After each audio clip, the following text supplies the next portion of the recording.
ஏன் திமுகவை நாங்கள் இவ்வளவு தாக்குகிறோம்? ஏன் அவர்களே தாக்குகிறீர்கள்? இதை எல்லாரும் கேட்கிறார்கள். ஏன் ஐயா கருணாநிதி இப்படி திட்டமிட்டு தாக்குகிறீர்கள்? இதையேதான் எல்லாரும் கேட்கிறார்கள்.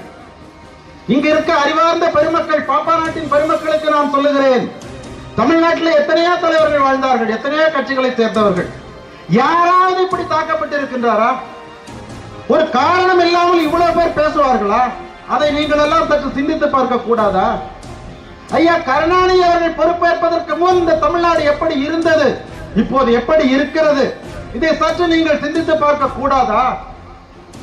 எத்தனையோ கேடுகள் இந்த திராவிட ஆட்சிகள் ஐயா கருணாநிதி அவர்களால் இழைக்கப்பட்டது. மொழி அழிக்கப்பட்டது. பேச்சிலே தமிழ் இல்லை, பலகையிலே தமிழ் இல்லை, பெயரிலே தமிழ் இல்லை, பள்ளியிலே தமிழ் இல்லை.